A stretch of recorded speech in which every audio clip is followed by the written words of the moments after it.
Hallelujah. अपनी आंखों को बंद करें मेरे प्रिय, इस वचन के लिए हम प्रार्थना करेंगे। कहें प्रभु, सब कहें अपने जुबान को खोल के, प्रभु आज तेरा कलाम मुझसे बात करने पाए, आज तू मुझसे बात करने पाए। आज का वचन मेरे लिए है। आज मेरे हृदय में तो अपने वचन को डाल। मैं अपने हृदय का द्वार तेरे लिए खोलता हूँ। प्रभु धन्यवाद तेरी उपस्थिति के लिए, यीशु नाम में मांगते हैं, आमीन। मेरे प्रियो, यहाँ आज मैं आपको एक विवाह के घर में ले चलती हूँ। ठीक है, जाने को तैयार हैं आप? एक पार्टी वाले घर में, विवाह के घर में। हालेलुया। एक है मत्ती और एक है लूका। दोनों अपनी अपनी पत्री में लिखते हैं एक विवाह के बारे में। यीशु मसीह ने बहुत से दृष्टांतों को बताया, बहुत से दृष्टांतों को, और उन दृष्टांतों को बताते बताते आगे एक दृष्टांत में आते हैं। जब यीशु मसीह दृष्टांत बता रहे थे उस वक्त वो भी एक विवाह के भोज में ही थे। कहाँ पे थे? एक विवाह के भोज में। और उस भोज में बैठे हुए इस दृष्टांत को वहां लोगों को बताते हैं कि स्वर्ग का राज, किसका राज? उस राजा के समान है जिसके बेटे के विवाह में एक बड़ा भोज हुआ। क्या हुआ? एक बड़ा भोज हुआ। वो एक विवाह के दृष्टांत को बताते हैं। हालेलुया। और कहते हैं कि वहां पे बहुत बड़ा भोज हुआ। अब शादी है, विवाह है, तो जरूर वहाँ अच्छे खाना तो पका ही होगा। हालेलुया। वैसे ही वहाँ बाइबल बताती है कि उस राजा ने क्या क्या पकाया? अपने बैल, अपने पले हुए पशु, जानवर, जो कुछ उसने रखा था, जो पशु उन्होंने रखे थे, उस भोज को उन्होंने तैयार किया। अब उस समय में क्या होता था? पहले एक निमंत्रण जाता था कि विवाह का निमंत्रण के लिए। किस लिए जाता था? एक विवाह का जैसे कार्ड आता है ना आपके घरों में, वैसे एक समाचार जाता था, एक सूचना जाती थी कि विवाह में आपको आना है। और एक बार निमंत्रण जाता था भोजन के लिए कि अब भोजन तैयार है, अब आप आ जाओ, पार्टी में आ जाओ, गिफ्ट लेके आना। ठीक है, ये मैं मजाक कर रही हूँ, गिफ्ट लेके आपको नहीं आना है, आप लोग शादी में आए हैं। हालेलुया। लेकिन यहाँ यीशु मसीह एक दृष्टांत को बताते हैं, वो विवाह का दृष्टांत। और उस विवाह के दृष्टांत में स्वर्गीय राज्य को कंपैरिजन करते हैं किसके साथ? एक राजा के साथ। और कहते हैं कि वो स्वर्गीय राज्य उस राजा के समान है जिसने अपने बेटे के विवाह में एक बड़ा भोज किया और उसने सब पकवान बनाए। और किस किस लोगों को आमंत्रण दिया? सबको, वहां जितने उसके राज्य में रहे होंगे उसने सबको आमंत्रण दिया। लेकिन अब वो राजा है, तो राजा अपने विवाह में कैसे लोगों को बुलाएगा? अच्छा, मोदी जी अगर पार्टी करे, अंबानी यदि पार्टी कर ले अपने घर में, जैसे अभी शादी हो रहा है उनके घर में, है ना? हालेलुया। तो वो अपने घर में कैसे लोग को बुलाएगा? आपको बुलाएगा क्या? आपको जानता है? नहीं जानता। तो राजा कैसे लोग को बुलाएगा? जरूर अपने पहचान वालों को, अच्छे लोगों को, धनवानों को, व्यापारियों को। हालेलुया। उसने बुलाया, उन सब लोगों को बुलाया। ध्यान से सुनिए, उन सबको वो बुलाया, आमंत्रित दिया कि आप आइए। एक बार उसने सूचना भेजी और दूसरी बार वो दोबारा सूचना भेजता है कि भोजन तैयार है। जब हम मत्ती में पढ़ते हैं तो लिखा है उसने दोबारा सूचना भेजी कि भोजन तैयार है, आओ और खाओ भोजन को। हालेलुया। लेकिन वो क्या करते हैं मेरे प्रियो? पहला कहता है, क्या कहता है वहां पे? पहला क्या लिखा हुआ है? पढ़ेंगे। यीशु फिर उन्हें दृष्टांतों में कहने लगा, स्वर्ग का राज्य उस राजा के समान है। नहीं, पहला व्यक्ति क्या कहता है? पहला व्यक्ति क्या एक्सक्यूज देता है, क्या बहाना बनाता है? पहला कहता है कि मैंने जमीन मोल लिया है। अब जब बाइबल पढ़ा जाता है तो ध्यान से सुने, चाहे कोई भी पढ़े, चाहे आप खुद भी पढ़े, अपने घर में भी पढ़ते हैं तो आप ध्यान से पढ़ा करें बाइबल क्या बोलती है। आपको पता है, जब मैं बाइबल पढ़ती हूँ तो हमेशा कोई नई चीज पाती हूँ। उसको भले मैं कई बार पढ़ लूँ, लेकिन मैं वहां पे पढ़ने के बाद एक नई चीज को पाती हूँ। बार बार आप पढ़ो, उसमें कुछ नई चीज पाओगे। परमेश्वर का वचन एक भेद से भरा हुआ है। आप जितनी बार भी पढ़ेंगे वो नया नया भेद आपको देगा, नया नया प्रकाशन आपको देगा। इसलिए जब कभी आप वचन को पढ़े, ध्यान से समझें कि वचन क्या बोलना चाह रहा है। Hallelujah, hallelujah, hallelujah. पीछे वाले बोले हालेलुया। मेरे प्रियो, पहले व्यक्ति क्या बहाना करता है कि मैंने जमीन मोल लिया है और मुझे वहां जाना है क्योंकि मैंने जमीन मोल लिया है। हालेलुया। और वहां पे लिखा है दूसरा व्यक्ति क्या बहाना करता है कि मैंने 5 जोड़े बैल मोल लिए हैं। कितने जोड़े? 5 जोड़े। वो भी बहाना बना दिया, मैंने 5 जोड़े बैल मोल लिए, सॉरी अब मैं आपकी शादी में तो नहीं आ सकता राजा जी। और तीसरा व्यक्ति क्या बहाना करता है? विवाह। बहन सच में पढ़ रही है बाइबल को, मतलब आप लोग यंग लोग आप ध्यान नहीं दे रहे लगता है। हालेलुया। स्माइल निकाले थोड़ा, येलो अपने दांतों को दिखाएं। यस, मैं चाहती हूँ आप ध्यान से समझे। तीसरा व्यक्ति बहाना करता है, अब क्या क्या बहाना करता है कि मेरा विवाह हो रहा है, मेरा शादी हो रहा है, मैं नहीं आ सकता, अभी दूल्हा दुल्हन के बगैर तो शादी नहीं होगा। तो वो बहाना करता है कि मेरा तो विवाह हो रहा है, मैं नहीं आ सकता शादी में, अभी शादी में हूँ मैं नहीं आ सकता आपके भोज में, आपके बेटे के विवाह में मैं सम्मिलित नहीं हो सकता। अब जब हम मत्ती में पढ़ते हैं तो वहाँ पे बहुत से व्यक्तियों के बारे में लिखा है, व्यापारी और भी बहुत से लोगों को उसने बुलाया था। हालेलुया। वो सब बहाना कर देते हैं मेरे प्रियो, वो सब बहाना बना देते हैं कि मैं नहीं आ पाऊंगा। और यदि आप भोजन तैयार करके रखे हैं और इतना मेहनत किए हैं, अपना पैसा वेस्ट किए हैं, कैसा लगेगा यदि आपकी शादी में कोई ना आए, कोई विवाह में ना आए? पूरा वेस्ट हो जाएगा। हालेलुया। राजा को भी क्रोध आया, राजा को भी बहुत गुस्सा आया। वो सोचा कि मैंने इतने सारी चीजों को बनाया है, उनके लिए इतना पकवान को बनाया है, मैंने भोज तैयार किया है, एक बड़ा भोज तैयार किया है, लेकिन वो सब नहीं आए। वो सब बहाना कर दिए कि मैं नहीं आ सकता क्योंकि मेरे घर में ये है, मेरा वो है, मेरा ऐसा है, मेरा वैसा है, सब बहाना कर दिए। राजा को गुस्सा आया और राजा ने क्या लिखा है बाइबल में आगे कि राजा गुस्से में आया, क्रोध में आया और उसने अपने दास से कहा कि जा बाजारों से, गलियों से, सड़कों से उन अंधों को, लंगड़ों को, कंगालों को बुला ले आ कि वो मेरा भोजन करे। और फिर वहां और भी कमी हो जाती है जगह की, जैसे अभी यहाँ कुछ जगह खाली है। हालेलुया। वैसे ही वहां पे कुछ जगह खाली रहता है, तो वो राजा कहते हैं कि जा और भी लोगों को बुला लेकर आ, लेकिन तू उनको मत लेकर आना जिनको निमंत्रण मिला है। हालेलुया। क्या आप समझ रहे हैं मैं क्या बोलना चाह रही हूँ? आप विवाह में बैठे हैं। हालेलुया। अच्छा, आप लोग वो लोग हैं जो कंगाल, लंगड़े, आप माफ करना, आप लोग हैं तो नहीं, लेकिन अभी मान लीजिए कि आप अंधे हैं, लंगड़े हैं और कंगाल हैं। हालेलुया। कि राजा ने आपको भोज में बुलाया है। हालेलुया।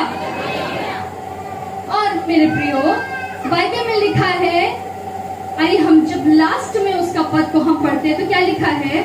क्योंकि बुलाए हुए तो बहुत हैं, क्योंकि बुलाए हुए तो बहुत हैं, परंतु चुने हुए थोड़े हैं। चुने हुए थोड़े हैं।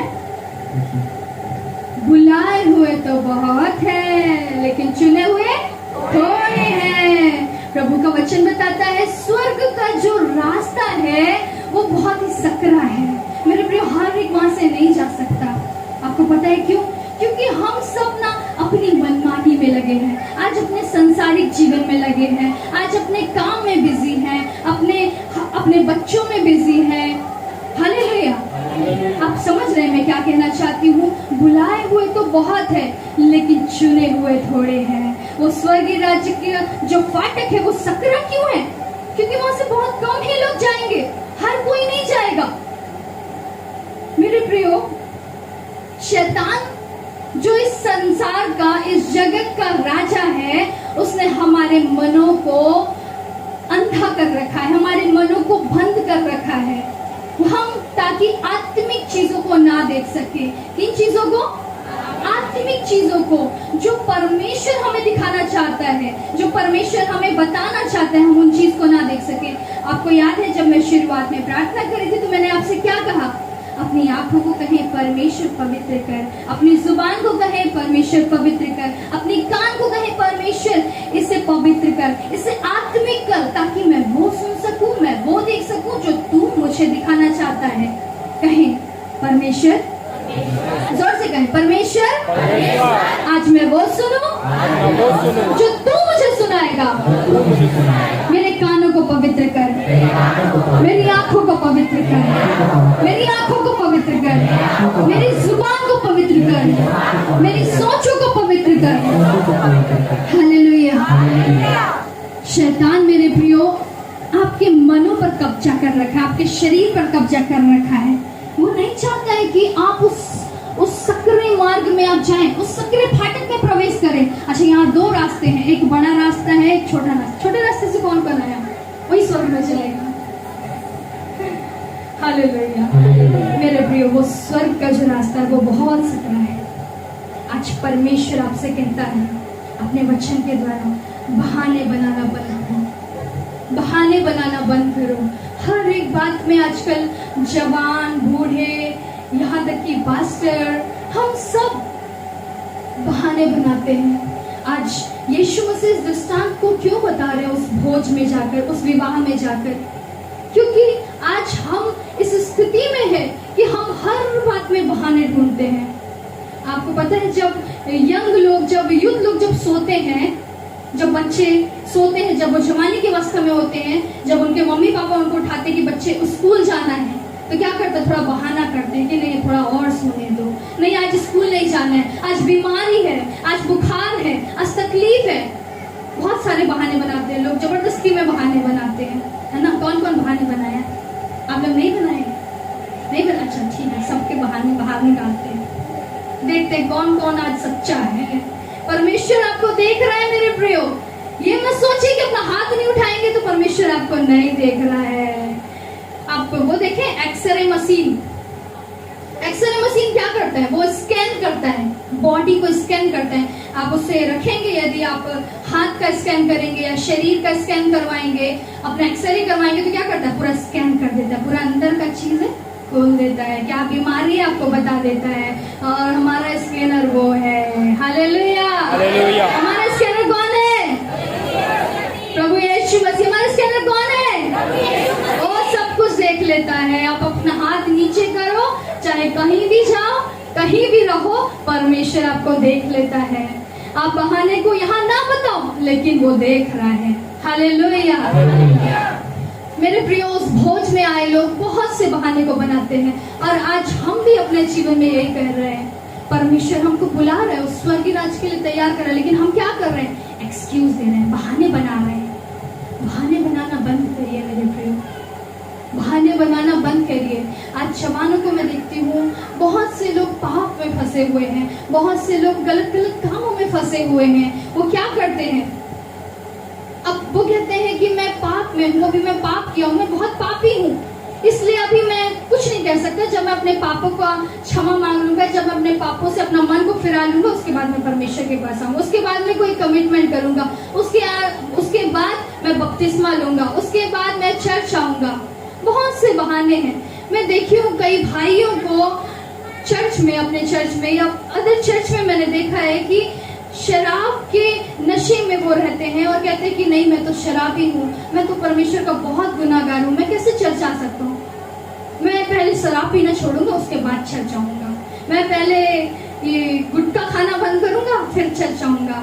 और लेडीज लोग का लगवाना, वो क्या मंजन घिसते हैं, हालेलुया, तो कहते हैं नहीं नहीं हम तो अभी पाप कर रहे हैं। और बहुत सारी महिलाओं को ये भी देखते हैं कि वो जैसे खाने की जो चीजें होती है वो खाते हैं ना, गुटखा वगैरह भी खाते हैं, बहुत सी महिलाएं दिखाते नहीं है, लेकिन हालेलुया।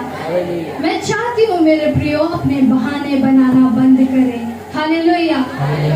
महिलाओं के मैं सुनती हूँ कि बहुत से बहाने होते, मैं सोचती हूँ आपके लिए क्या बहाने हो सकते हैं। हालेलुया। और बहुत सी बहनें ऐसा बहाना बनाती है कि नहीं आज मेरे सिर में दर्द है, आज मेरे पैर में तकलीफ है, आज मैं बीमार हूँ, आज मैं चर्च नहीं आ सकती, आज मैं नहीं जाऊंगी ना, एक संडे नहीं जाऊंगी तो क्या हो जाएगा। भाई लोग भी ऐसे करते हैं, क्या बोलते हैं नहीं मेरा काम है ना, मेरे को ड्यूटी जाना है, वो मेरा बॉस, मेरा जो मालिक है वो मेरे को बहुत डांटेगा, बहुत चिल्लाएगा, बहुत भड़केगा, वो मेरे को छुट्टी नहीं दे रहा है। लोग आजकल ऐसे बहाने मानते हैं। हालेलुया। वो कहते हैं कि नहीं हमको छुट्टी नहीं मिल सकता, प्रभु के काम के लिए छुट्टी नहीं मिल सकता। लेकिन अगर आपको कोई बुला ले पार्टी में या कहीं बुला ले बात करने में, तो आप जरूर जाएंगे, अपना समय निकाल कर जाएंगे। हालेलुया। यदि आपका कोई रिश्तेदार है, मान लीजिए आपकी बहन या आपका भाई आपको शादी में बुला ले, क्या करेंगे? बहाने बनाएंगे। नहीं नहीं नहीं नहीं जी, नहीं आ सकता, मैं नहीं आ सकूं, मैं मैं शादी में जाए हुआ है तो मैं नहीं आ सकूं, ऐसे बोलते हैं ना। अभी शादी में जाना है तो नया नया कपड़ा पहनेंगे, तैयार होंगे और जाएंगे। लेकिन वही पास्टर बोले कि आज रात होल नाइट है, आपको आना है चर्च। क्या होता है? नहीं जी, रात को तो ना क्या है, मेरा ये दिक्कत रहता है तो मैं नहीं आ सकती, मैं नहीं आ सकता ना, मेरे को नींद आता है।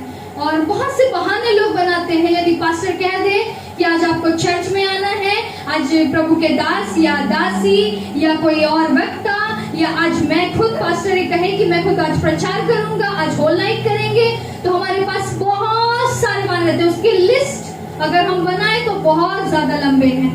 क्या आप में से कोई कह सकता है कि कोई बहाना नहीं बनाता? आज तक किसी के पास ये है प्रूफ कि कोई बहाना नहीं बनाया है?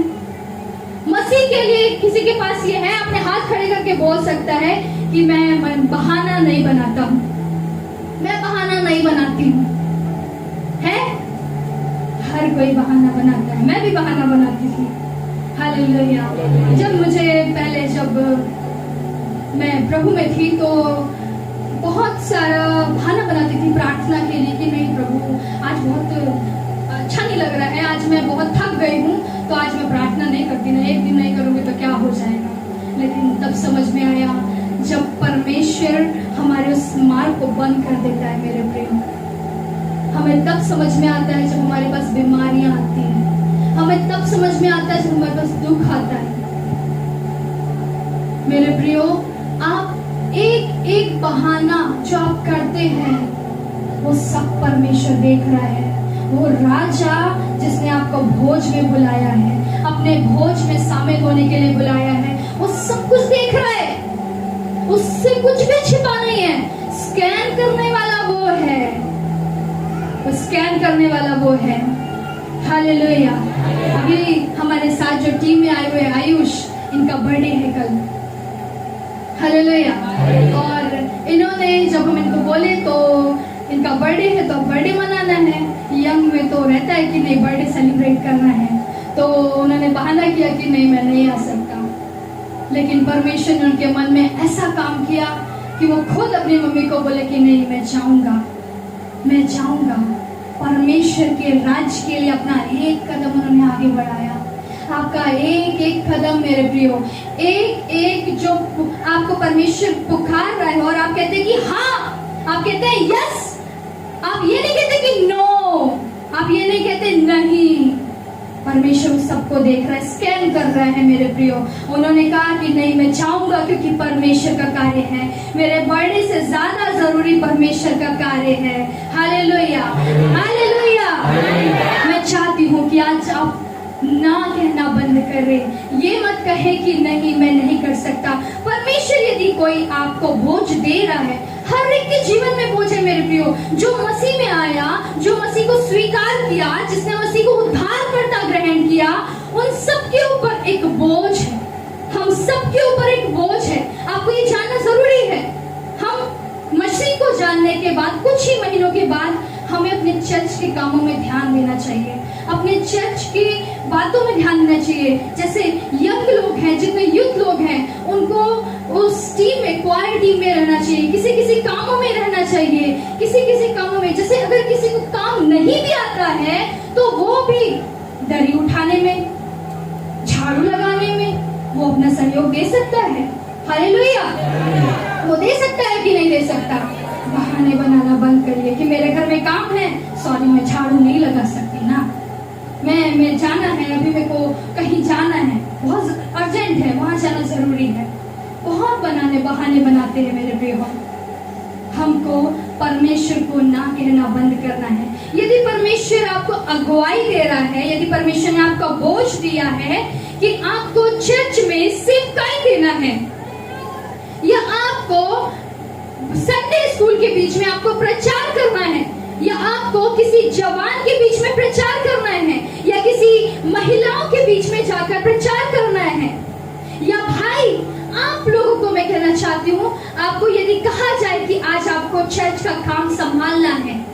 तो मेरे प्रियो ना मत कहिए, परमेश्वर सब कामों को देखता है, सब कामों को। जरूरी नहीं कि कोई काम छोटा या बड़ा हो, हर एक काम परमेश्वर की नजर में बराबर है। लेकिन परमेश्वर ये देखना चाहता है कि इसके मुंह से क्या निकलता है।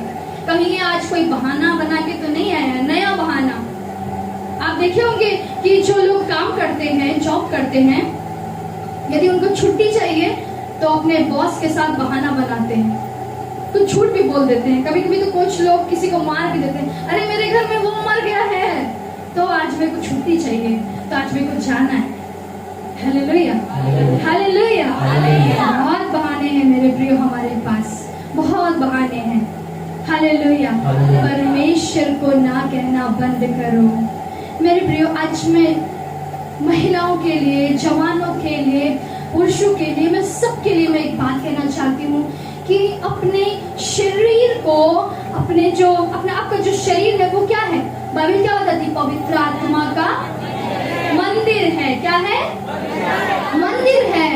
तो मैं चाहती हूँ उस मंदिर को आप पवित्र रखें। यदि आप बहाने बनाएंगे तो मुंह से तो बहाने बना रहे हैं ना, मुंह से बहाने बना रहे हैं कि नहीं बना रहे हैं? अपने दिमाग में वो चीजों को सोच रहे हैं, तो क्या कर रहे हैं? अपवित्र कर रहे हैं। मैं चाहती हूँ कि उससे अपवित्र ना करें। परमेश्वर आज आपसे चाहता है कि उसे अपवित्र ना करें। आप कहेंगे परमेश्वर मैं तैयार हूँ, मैं तैयार हूँ तेरे काम करने के लिए, मैं तेरे चर्च जाने के लिए, मैं हर रविवार जाऊंगी, मैं हर संडे, किसी भी संडे में गैप नहीं करूंगी, मैं हर संडे जाऊंगी। तूने मुझे कार्य दिया है। एक बोझ को अपने जीवन में रखना है, वो बोझ जो परमेश्वर ने आपको दिया है उसे कहना है कि परमेश्वर आज तूने मुझे ये बोझ दिया है, इसका परिणाम मुझे मनुष्य दे या ना दे, लेकिन तू इसका परिणाम जरूर मुझे देगा उस स्वर्गीय राज्य में अपने द्वार को खोल के मेरे लिए। हालेलुया। उस स्वर्गीय राज्य में जरूर आपको गिफ्ट मिलने वाला है मेरे प्रियो। हालेलुया। यदि आज आप क्या कहेंगे? क्या कहेंगे? क्या कहेंगे? हाँ कहेंगे, ना नहीं कहेंगे। क्या कहेंगे? यस कहना सीखेंगे। हर बात में आपको यस कहना है। आप जानते हैं मूसा जिसको परमेश्वर ने इस्तेमाल किया इजराइलियों को बाहर निकालने के लिए मिस्र देश की गुलामी से, जब मूसा को परमेश्वर ने बुलाया तो वो क्या कहने लगा कि मैं तो तोतलाता हूँ, मैं बोलने में अच्छा नहीं हूँ, मैं सक्षम नहीं हूँ, तो एक काम कर तू हारून को चुन ले। बोलता है, आप पढ़े बाइबल में इस वचन को, मूसा के वचन को जब आप पढ़ेंगे तो लिखा है वो बहाने बनाता है। अब बाइबल में यदि आप खोल के देखेंगे तो वो कई बार बहाने बनाया है मेरे प्रियो। एक बार नहीं, दो बार नहीं, कई बार बहाने बनाए कि प्रभु नहीं ना, तू मेरे जगह किसी और को भेज दे। आज हम भी यही करते हैं मेरे प्रियो। आज हम कहते हैं कि प्रभु आज पास्टर बोले हैं कि आज आपको खड़े होकर चर्च में प्रार्थना करना है। नहीं प्रभु आज मुझे मत उठाए, वो बहन को उठा ले, वो भाई को उठा ले, मुझे मत उठाए। आज आपको प्रभु के दास बोलेंगे आपको कलीसिया में खड़े होकर आपको लीड करना है, तो आप क्या कहेंगे? नहीं प्रभु मुझे नहीं, उसको इस्तेमाल कर ले। हम क्या करते हैं? किसी और को दे देते हैं, और क्या होता है? उसका अभिषेक किसी और में चला जाता है। जब आप देखेंगे मूसा को, तो मूसा उस इस्राएलियों को बाहर तो निकाल के लेके आया मिस्र की गुलामी से, मिस्र की गुलामी से बाहर तो निकल गया, लाल समुद्र दो भाग करके उनको ले आया, लेकिन तो भी वो उस देश में उनको नहीं पहुंचा पाया जिस देश में परमेश्वर ने उन्हें ले जाने का वादा किया था। उस देश में कौन पहुंचाया? जोशुआ। उस देश में परमेश्वर ने इस्राएलियों को जोशुआ के द्वारा भेजा। मेरे प्रियो यदि आज आप ना कहेंगे तो याद रखें परमेश्वर आपका कार्य किसी और को दे देगा। आज आप ना कहेंगे आपकी आशीष किसी और को दे देगा। आज जो आशीष आपकी है वो आशीष आपसे छीन जाएगी। हो सकता था कि मूसा यदि ना कहता तो परमेश्वर उसको वहां तक ले जाता। आप योना को देखें, योना की पुस्तक आप देखेंगे 4 अध्याय में सिमट गई। कितने अध्याय में? 4 अध्याय में सिमट गई। क्यों? क्योंकि योना ने मना किया। वो कहाँ भाग गया? तर्शीश की ओर भाग गया। उसे परमेश्वर ने कहा कि तुझे जाना है उस देश में, वो डर गया। आज हम क्या करते हैं? डर जाते हैं स्टेज में खड़े होने के लिए, प्रचार करने करने के लिए, गाने के लिए, प्रार्थना करने के लिए, संगति करने के लिए हम डर जाते हैं। हम कहते हैं प्रभु मुझसे नहीं हो पाएगा, मैं कमजोर हूँ, मुझसे नहीं हो पाएगा प्रभु, तू मेरी जगह किसी और को भेज दे। हो मेरे प्रियो, आज आपकी आशीष आपसे छीन कर किसी और में चली जाएगी यदि आप परमेश्वर को मना करेंगे तो। Hallelujah, hallelujah. क्या कहना है परमेश्वर को? यस। क्या कहना है? वो आपको यदि बोझ देता तो क्या कहना है? जितने भी भाई बहन हैं, मैं चाहती हूँ कि वो हर एक अपने आप को परमेश्वर से कहे कि परमेश्वर मुझे भेज। जैसे यशायाह कहता है कि परमेश्वर मुझे भेज। उसने ये नहीं कहा मूसा की तरह कि परमेश्वर मुझे मत भेज, उसने कहा मुझे भेज। क्या कहा? क्या कहा? क्या कहा? आज आप कहें परमेश्वर मुझे भेज, परमेश्वर मुझे भेज, परमेश्वर मुझे भेज। मैं तैयार हूँ, मैं तैयार हूँ। आप जानते हैं जब यशायाह ने ये कहा, आप देखेंगे भविष्यवक्ताओं में सबसे ज्यादा इस्तेमाल परमेश्वर ने यशायाह को किया, क्योंकि उसने परमेश्वर को क्या कहा? यस कहना सीखा। यस प्रभु मुझे भेज। परमेश्वर ने शायद उससे बात ना किया हो, लेकिन वो खुद से ये कहता है कि परमेश्वर तू मुझे भेज। मेरे प्रियो, यदि आज आपको पवित्र आत्मा नहीं मिला है, यदि आज हो सकता है कि आपको लग रहा है कि परमेश्वर मुझसे बातें नहीं कर रहा है, हो सकता है कि आप आत्मा से ना भर रहे हो सकता है कि आपको प्रार्थना करना ना आता हो सकता है आपको आज बचाना ना आता हो। परमेश्वर से कहें परमेश्वर मुझे भेज, मुझे वो बोझ दे। परमेश्वर से कहें परमेश्वर आपसे बात ना करो, लेकिन तो भी परमेश्वर से ये जिद में अड़े रहे, परमेश्वर मुझे भेज, परमेश्वर मुझे भेज, परमेश्वर मुझे भेज। मैं जाना चाहता हूँ, मैं तेरे काम के लिए उठना चाहता हूँ, मैं तेरे काम के लिए आगे बढ़ना चाहता हूँ। क्या आज आप इसी जगह पे रहना चाहते हैं? क्या आप योना की तरह एक सीमित रहना चाहते हैं? क्या आज आप ऐसी स्थिति में रहना चाहते हैं? क्या आप नहीं चाहते कि परमेश्वर उस स्वर्गीय राज में जो बड़ा भोज के उसमें शामिल हो? मैं बोली ना, आप एक विवाह में आए हैं तो आपको खुश रहना है। किधर है पीले वीले दांत? अरे आप हंसते नहीं हैं, हंसते नहीं हैं। अरे हंसिए, स्माइल कीजिए। परमेश्वर के राज्य में आपको खुश रहना है। Hallelujah, hallelujah. मेरे प्रियो, परमेश्वर से कहना है मुझे भेज, मैं जाने को तैयार हूँ। मैं कोई बहाना नहीं बनाऊंगा, मैं कोई बहाना नहीं बनाऊंगी, मुझे भेज। आज बहुत से जवान लोग हैं जो अलग अलग कामों में फंसे हुए हैं। उनको कहा जाता है कि आपको अपना समय चर्च में देना है, अपना समय परमेश्वर को देना है, अपना समय प्रार्थना में देना है। लेकिन आज हम क्या करते हैं? हमारा समय जो हमको परमेश्वर को देना चाहिए, प्रार्थना में देना चाहिए, वो हम कहाँ लगाते हैं? अपने दोस्तों में, अपने परिवार में, पार्टी में, मूवी देखने में। मेरे प्रियो, जो संसारिक चीजें जो आपको गलत चीजें सिखाती है, संसार का खुदा कौन है? संसार का जो कब्जा कर रखा है वो कौन है? शैतान है। और आप किसको समय दे रहे हैं? शैतान को समय दे रहे हैं। परमेश्वर आपको कैसे इस्तेमाल करेगा? आपको कहना है कि परमेश्वर, मैं अपना समय प्रार्थना में दूंगी, मैं अपना समय मूवी देखने में नहीं, पिक्चर देखने में नहीं। कितने लोग पिक्चर देखते हैं? पिक्चर बहन बहुत सच्चाई है, बहन जल्दी से हाथ खड़ा की। हालेलुया। मेरे प्रियो, यदि आपको देखना ही है तो आप प्रभु की मूवियों को देख सकते हैं। और बहुत सारे ऐसे आते हैं, जैसे कि सुपर बुक एक आता है टीवी में, आप उसको लगा के देख सकते हैं, अपने बच्चों को दिखा सकते हैं, आप खुद भी देख सकते हैं। बहुत कुछ आपको उससे सीखने को मिलेगा। लेकिन आप ये जो टीवी सीरियल मूवी है, फिल्मी गाने सुनना है, ये बंद कर दीजिए। आपको पता है जब एक प्रभु के दास जो अंकुर नगरा है, तो वो एक दिन अपने मित्र के साथ, अपने कलीसिया के भाई के साथ वो जब जा रहे थे तो वो बातचीत कर रहे थे। वो जब शुरुआती दौर में थे अपने मसीह जीवन में, तो वो बात कर रहे थे कि क्या ये जो बड़े बड़े पास्टर लोग हैं, क्या ये लोग गाना सुनते होंगे? क्या फिल्मी गाना सुनते होंगे? वो अपने गाड़ी में फिल्मी गाना लगाते जा रहे थे और उसको सुन रहे थे। शुरुआती दौर में वो इस बात को सुन रहे थे। तो वो अपने दोस्त के साथ ये डिस्कस करते हैं, क्या सच में जितने बड़े दास होंगे, जितने बड़े बड़े जैसे प्रभु के दास हैं, वो सब क्या यही करते होंगे? क्या उनको ये सब करने से अनॉइंटिंग मिलता होगा? क्या ये सब करने से भी परमेश्वर उनके जरिए काम करता होगा? उन्होंने इस बात को गहराई से सोचा और कहा, आज से मैं कन्फेस करता हूँ, आज से मैं ये ग्रहण करती हूँ, आज से मैं ये डिसाइड करता हूँ कि मैं इन गानों को, इन मूवियों को नहीं देखूंगा। और आज परमेश्वर उनके जरिए काम कर रहा है। आप जानते हैं ना सभी अंकुर नरुला को, आज परमेश्वर उनके जरिए काम कर रहे हैं। मेरे प्रियो, क्या परमेश्वर उनके जरिए काम करता यदि वो उन कामों में लगे रहते? ये तो संसार के काम है, ये तो संसारिक चीजें हैं। यदि आप संसार को समय देंगे तो आप परमेश्वर को समय नहीं दे सकते। यदि आप परमेश्वर को समय देंगे तो संसार को नहीं दे सकते। हालेलुया। आपको परमेश्वर को समय देना है। आइए मेरे प्रियो, आइए हम एक और वचन को पढ़ेंगे, रोमियो अध्याय 3 उसका 9 पद को। अच्छा जी, प्रॉफिट जी मेरे पास कितना समय है?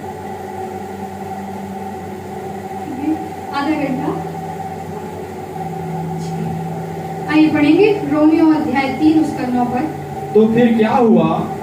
क्या हम उनसे अच्छे हैं? रोमियो 3 उसका 9 पद। तो फिर क्या हुआ? क्या हम उनसे अच्छे हैं? कभी नहीं, क्योंकि हम यहूदियों और यूनानियों दोनों पर यह दोष लगा चुके हैं कि वे सब के सब पाप के वश में हैं।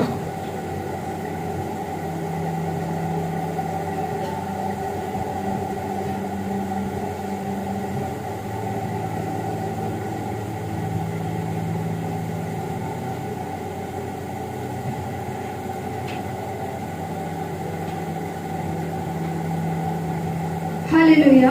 शायद उनसे मिस्टेक हो गया, माफ कीजिए।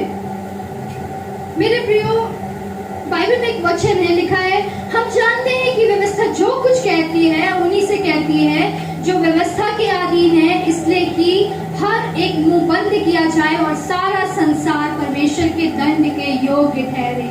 हालेलुया। यहाँ पे कहता है कि सारा संसार परमेश्वर के दंड के योग्य ठहरे। ऐसा क्यों कहता है बाइबल? इस प्रकार से क्यों कहता है कि सारा संसार दंड के योग्य ठहरे? आप जानते हैं कि संसार का ईश्वर कौन है? शैतान है। हम सब शैतान के कामों को कर रहे हैं, शैतान के बातों को हम मान रहे हैं। शैतान हमसे जो करवाना चाह रहे हैं हम वो कर रहे हैं, लेकिन हम परमेश्वर की बातों को नहीं मान रहे हैं। आज सदोम और अमोरा को परमेश्वर ने क्यों नाश कर दिया? आपको पता है, जब परमेश्वर को क्रोध आता है तो वो आपकी नहीं सुनता, वो आपकी नहीं सुनेगा मेरे प्रियो। जब सदोम और अमोरा को खत्म करने की बात की तो परमेश्वर ने डायरेक्ट एक्शन लिया, डायरेक्ट उसको नाश कर दिया। लेकिन जब योना को भेजा किस शहर में? नीनवे में भेजा, तो परमेश्वर ने उसको वहां पे भेजा।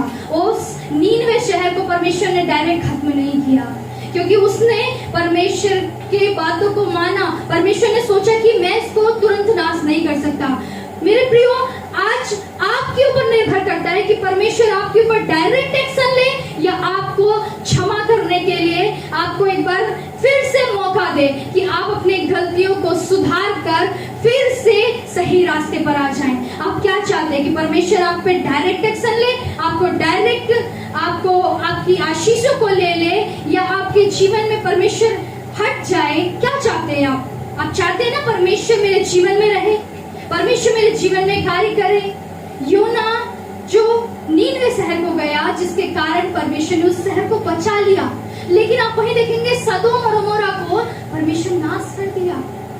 मेरे प्रियो, जब परमेश्वर को आप परखिए मत, ये मत देखिए कि मैं एक बार गलती कर लूंगा, मैं 2 बार गलती कर लूंगा तो मैं बच जाऊंगा। नहीं, परमेश्वर का वचन ये जरूर कहता है कि तू अपने गुनाहों को मान, लेकिन परमेश्वर का वचन ये भी कहता है कि यदि तू करोड़ों बार, कईयों बार, हजारों बार तू अच्छे काम कर ले, तूने अच्छे कार्य को किया हो, लेकिन यदि एक बार तू गलत कार्य को करेगा तो तू दंड का भागी होगा। हालेलुया। तू दंड के योग्य ठहरेगा, तूने गलत किया है। परमेश्वर कहता है कि तू सही नहीं कर सकता, तू सही नहीं है, क्योंकि तूने चाहे हजारों अच्छे काम किए हो, लेकिन यदि एक काम में तूने परमेश्वर को बहाना बनाया, मतलब तू उन सारे कामों को तू गलत ठहराता है। आइए इस वचन को हम देखेंगे, मेरे साथ निकाल लेंगे अपने बाइबल में। याकूब 2:10, याकूब 2:10 पद को पढ़ देंगे। क्योंकि जो कोई सारी व्यवस्था का पालन करता है परंतु एक ही बात में चूक जाए तो वह सब बातों में दोषी ठहराया चुका है, दोषी ठहर चुका है। आगे आमीन।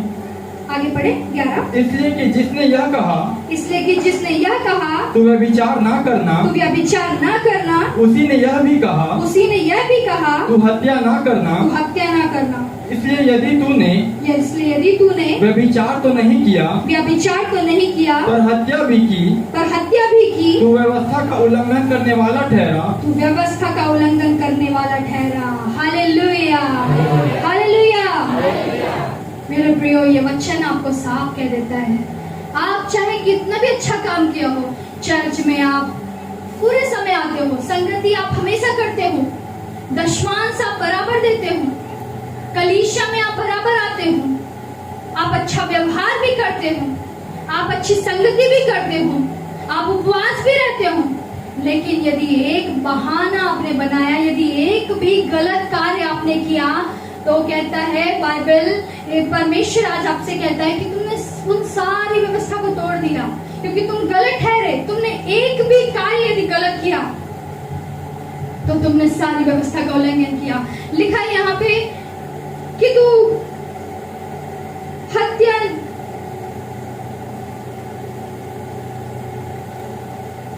यहाँ पे लिखा है तू व्यभिचार ना करना, उसी ने उससे यह भी कहा तू हत्या ना करना।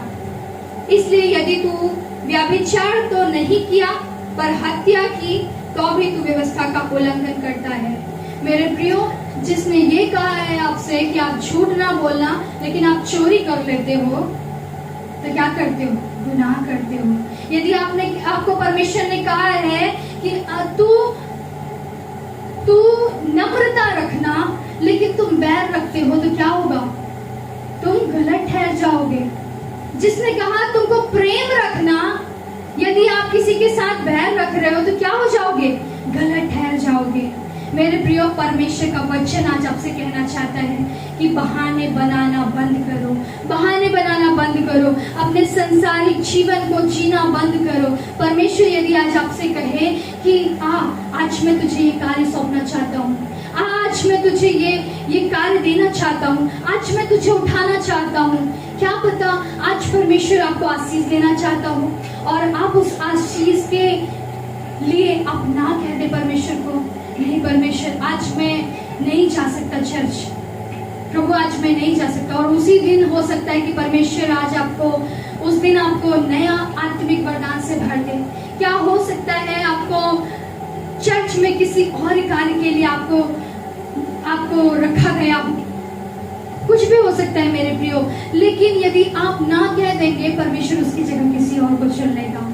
हालेलुया। आप बहाने बनाना बंद करें, ये कहना बंद करें कि मैं चर्च नहीं आ सकती, आज मैं बीमार हूँ तो मैं प्रार्थना नहीं कर सकती। हर रोज आपको प्रार्थना में बैठना है, हर रोज आपको संगति में रहना है, हर दिन आपको दुआ करना है, आपको उपवास करना है, आपको परमेश्वर की नजदीकी में जाना है। जब आप परमेश्वर की नजदीकी में जाएंगे तब ही आप परमेश्वर के करीब आ सकते हैं, वरना व्यवस्था का पालन आप कैसे करेंगे? क्या परमेश्वर से दूर रह के कर सकते हैं? नहीं कर सकते। जब हम परमेश्वर के पास आएंगे तब ही हम उस खुदा की बातों को मान सकते हैं। हम ये बहाना कर दे कि प्रभु नहीं, मैं प्रार्थना करना तो नहीं आता, या मेरे पैर में दर्द है, या मुझे तकलीफ है, या मुझे आज शादी में जाना है, मुझे काम करना है, या मुझे पढ़ाई करना है, या अलग अलग बहाने हम लोग बनाते हैं और हम कह दें कि नहीं परमेश्वर आज मैं नहीं कर सकता, और हम प्रार्थना में नहीं बैठते। अरे परमेश्वर बात कैसे करेगा? प्रार्थना के जरिए तो करेगा। आप वचन पढ़ेंगे तो वचन के जरिए तो आपसे बात करेगा। कैसे बात करेगा? उसके बात करने का जरिया क्या है? परमेश्वर को समय दोगे तभी तो वो आपसे बातें करेगा।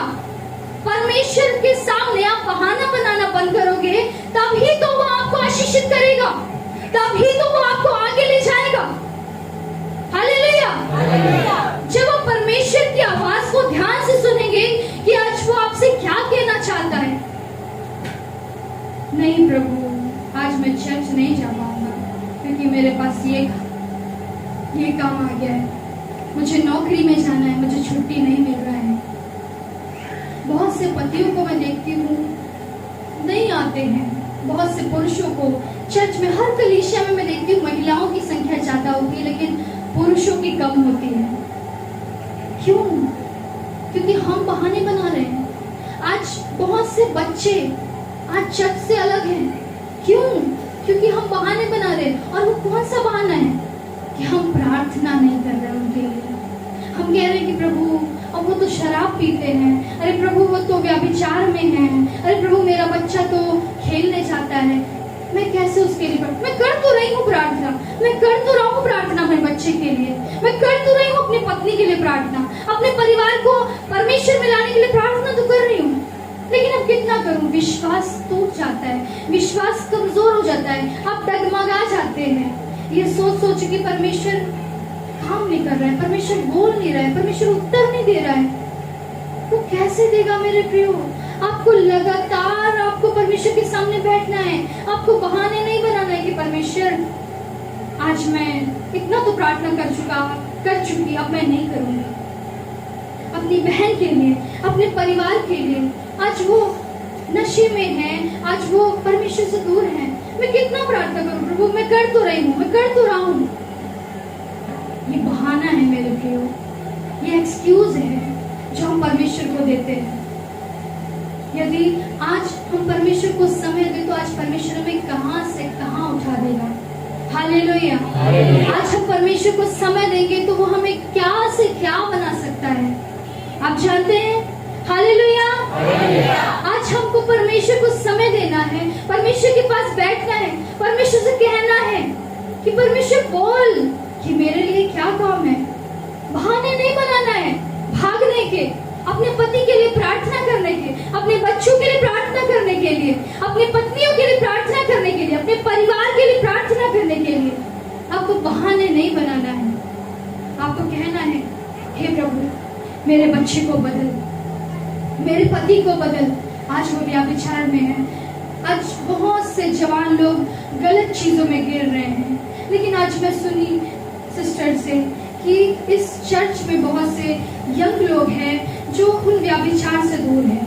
मेरे प्रियो, मैं चाहती हूँ कि सचमुच में आप व्यभिचार से दूर रहें। ये आपको ऐसा गिरा देता है कि आप फिर जब खड़ा होना चाहेंगे तो आपके लिए बहुत देरी हो चुकी होगी। हो सकता है कि परमेश्वर उस भोज में किसी और को बुला ले आपकी जगह। जब आप अभी परमेश्वर में हैं तो अपने आप को फिसलने ना दें। आपका एक कदम मायने रखता है, आपका एक फैसला मायने रखता है, आपका एक कदम जो चर्च के लिए जाता है, आपका एक कदम जो संगति के लिए जाता है, आपका एक कदम जो दुआ के लिए बैठता है, वो मायने रखता है मेरे प्रियो। जवान आजकल व्यभिचार में बहुत ज्यादा गिर रहे हैं, बहुत ज्यादा। वो बहुत जल्दी आजकल फोन का जमाना आ गया है, वो चैटिंग करते रहेंगे, वीडियो कॉल में बात करेंगे, अलग अलग चीजों में बात करेंगे, लेकिन उनके पास परमेश्वर के लिए समय नहीं है। परमेश्वर के लिए उनके पास समय नहीं है। चैटिंग करने के लिए समय है, रील्स देखने के लिए समय है, गाने सुनने के लिए समय है, लेकिन परमेश्वर के लिए समय कहाँ है? एक दिन जब हमारे पास्टर जी चर्च में प्रचार कर रहे थे तो उन्होंने कहा कि हमारे चर्च के लोग आजकल जल्दी आना शुरू कर दिए, पहले नहीं आते थे लेकिन अब जल्दी आने लगे हैं, क्योंकि उन्होंने बताया कि आप चर्च में जब पहुंचते हैं उससे कई समय पहले आपका परमेश्वर आके आपका इंतजार करता है। हालेलुया। आपका इंतजार करता है। ये मत सोचिए कि आप घर में बैठे हैं या पार्टी में हैं या आप कहीं घूम रहे हैं तो परमेश्वर आपका इंतजार नहीं कर रहा है। परमेश्वर का वचन तो कहता है कि आपका शरीर परमेश्वर का मंदिर है, आपका हृदय, आपकी आत्मा परमेश्वर का मंदिर है। तो परमेश्वर कहाँ इंतजार कर रहा होगा? क्या आपके घर में? क्या आपके चर्च में? अरे वो आपके अंदर इंतजार कर रहा है। अपनी आंखों को खोलिए। जो पर्दा शैतान ने आपकी आंखों के सामने लगा रखा है उसे खोलिए। देखिए कि परमेश्वर आपका इंतजार कर रहा है। वो चाह रहा है कि आप बहाना ना बनाएं। परमेश्वर की बातों को मानने के लिए हो सकता है कि आप सब कामों में अच्छे होंगे, कलीसिया के कामों में आप मदद करते होंगे, हो सकता है आप अच्छा गीत गाते होंगे, हो सकता है आप अच्छा बजाते होंगे, हो सकता है आप कामों में मदद करते हैं, लेकिन परमेश्वर जो कॉल आपको कर रहा है, जो बुलाहट आपकी है, उसे सुनिए। हो सकता है कि परमेश्वर आपको जिस बुलाहट के लिए बुला रहे हैं आप उसे सुन नहीं पा रहे हैं। मेरे प्रियो, परमेश्वर की आवाज को सुनना है, परमेश्वर बात से ना कहना बंद करना है। Hallelujah, hallelujah. मेरे प्रियो, एक स्टोरी मैं आपको बताऊंगी जो प्रभु के दास बिली ग्राम की है। एक समय की बात थी जब वो प्रचार कर रहे थे, एक अमेरिका में एक स्टेडियम में वो प्रचार कर रहे थे और परमेश्वर की आत्मा ने उन्हें अगुवाई किया कि वहां पे वो जो वहां पे लोग हैं वो परमेश्वर से दूर हो गए हैं, वो परमेश्वर से अलग हो गए। परमेश्वर उनके करीब आना चाहता है, वो उन्हें ढूंढ रहा है, लेकिन वो उन्हें दिखाई नहीं दे रहा है। वो परमेश्वर से इतने दूर हो चुके हैं कि वो अपने संसार में लिप्त है, वो अपने कामों में, वो अपने परिवार में लिप्त है। परमेश्वर का आत्मा ने उन्हें अगुवाई दिया कि वो वहां पे कुछ वचन को प्रचार करें, कुछ सच्चाई को बताएं। तब वो अपना जुबान को खोल कर ये बताते हैं, एक सच्ची घटना को बताते हैं कि एक लड़का था जो 18 साल की उम्र का था और 18 साल की उम्र से ही उसे ड्रग्स की आदत पड़ गई थी, नशे की आदत पड़ गई थी, शराब की आदत पड़ गई थी। वो इतना आदी हो चुका था उस ड्रग्स का कि उस ड्रग्स के बिना वो रह नहीं सकता था, उस नशे के बिना वो रह नहीं सकता था। इतनी ज्यादा उसको लत लगी थी कि वो अपने घर से पैसे चुरा कर ले आता था। यदि घर से भी पैसे खत्म हो जाए तो अपने दोस्त से उधार ही मांग लेता था, वो अपने परिवार से उधार मांग लेता था। जब उसे वहां से भी पैसा नहीं मिलता था तो वो किसी दुकान से या कहीं से चुरा कर वो पैसा लेकर आता था। इतना वो आदी हो चुका था ड्रग्स लेने का, नशा का। जब वो नशा नहीं करता तो उसे बेचैनी हो जाती, वो पागल जैसा हो जाता। प्रभु के दास ने बताया कि जब वो लड़का इतना ज्यादा आदी हो गया तो उसके घर वाले भी उससे परेशान हो गए और वो चोरी के केस में जेल के अंदर चला गया। मेरे प्रियो, जब वो जेल के अंदर गया तो जो जेल में एक जेल सेवकाई करता था, एक पास्टर जो जेल में कैदियों को सुसमाचार सुनाता था, गॉस्पेल सुनाता था, वहां पे जो कैदियों को गॉस्पेल सुनाता था, एक दिन वो पास्टर गॉस्पेल सुना रहा था और वो कैदी भी वहां बैठकर सुन रहा था। वो लड़का जो 18 साल का था वो भी उस प्रचार को सुन रहा था कि वो क्या कहते हैं। और उन्होंने प्रचार किया कि आपका शरीर पवित्र आत्मा का मंदिर है, तो आप अपने शरीर से गलत कामों को मत करो, आप गलत कामों को मत करो, आप नशा मत करो, आप बुरे काम मत करो, आप अपने जीवन को परमेश्वर को दो, वो आपको क्षमा करेगा। जब प्रचार खत्म हो गया, जब वो गॉस्पेल सुनाना बंद कर दिए प्रभु के दास, तो वो लड़का आता है उनके पास रोता हुआ और कहता है, पास्टर जी, क्या आप यीशु मसीह मुझे क्षमा करेंगे? क्योंकि मैंने बहुत नशा किया है, मैंने बहुत ड्रग्स लिया है, मैंने बहुत ज्यादा चोरी की है ड्रग्स के चलते, नशे के चलते। प्रभु के दास ने कहा कि वो जरूर तुम्हें क्षमा करेंगे, वो जरूर तुम्हें माफ करेंगे। तुम परमेश्वर के पास आओ, तुम अपना मन को फिराओ, वो तुम्हें क्षमा करेंगे। और मेरे प्रियो, जब उस लड़के का सजा जब खत्म होने वाला रहता है, 2 महीने बचे रहते हैं उसकी सजा को, और जब अपने घर के लिए वो पत्र लिखता है, चिट्ठी लिखता है और उसमें लिखता है कि मम्मी पापा मैं घर आना चाहता हूँ, क्या आप मुझे आने देंगे? वो पत्र लिखता है और कहता है कि मम्मी पापा मैं आना चाहता हूँ, क्या आप मुझे आने देंगे? लेकिन उसके घर से कोई जवाब नहीं आता। मेरे प्रिय, उसके घर से कोई भी जवाब नहीं आता। वो दूसरी बार फिर पत्र लिखता है, कुछ दिन बाकी रहते हैं और फिर पत्र लिखता है कि मम्मी पापा मैं सुधर गया हूँ, मैं बदल गया हूँ, मैं आना चाहता हूँ, क्या आप मुझे आने देंगे अपने घर में? उसके माँ बाप का कोई भी जवाब नहीं आता वहां से कोई भी पत्र रिटर्न में नहीं आता। मेरे प्रियो, जब कुछ दिन बाकी थे, 2-3 दिन ही बाकी थे, वो अपने माता पिता को फिर से पत्र लिखता है तीसरी बार कि मम्मी पापा, मैंने यीशु मसीह को ग्रहण किया है, मैं आपके घर आना चाहता हूँ, मैंने यीशु मसीह को ग्रहण किया है। उस पत्र में वो इस बार बदलाव करके लिखता है। वो कहता है कि मैं यीशु मसीह को ग्रहण किया है और मैं आप घर आना चाहता हूँ। यदि मैं घर के बाहर एक येलो कलर का, एक पीला कलर का झंडा लगा हुआ देखूंगा अपने घर के बाहर, तो मैं सोचूंगा कि आपने मुझे माफ कर दिया। लेकिन यदि मैं वो पीला झंडा वहां नहीं पाऊंगा तो मैं समझूंगा कि आपने मुझे माफ नहीं किया और मैं चला जाऊंगा और फिर कभी अपनी शकल नहीं दिखाऊंगा। मेरे प्रियो, जब वो अपने सजा काट कर उस जेल से निकलता है तो वो जाता है और जिस गली से वो जाता है, जिस गली में उसका घर पड़ता था, उस रास्ते से उसके घर तक के लगातार पीले झंडे लगे हुए थे। मेरे प्रियो, लगातार उसके गली से, जिस रास्ते से वो जाता, और लगातार पीले झंडे लगे हुए थे। वो मेरे प्रियो, आज आपसे परमेश्वर कहना चाहता है, उस स्वर्गीय राज्य में मैंने तुम्हारे लिए पीले झंडे लगा कर रखे हैं। मैंने तुम्हारे लिए पीले झंडे लगा कर रखे हैं। तुम अपने गुनाहों को मानो, तुम अपनी बातों से मन फिराओ, कहो कि परमेश्वर आज मुझे क्षमा कर दे। मैंने जितने गुनाह क्यों ना किए हो,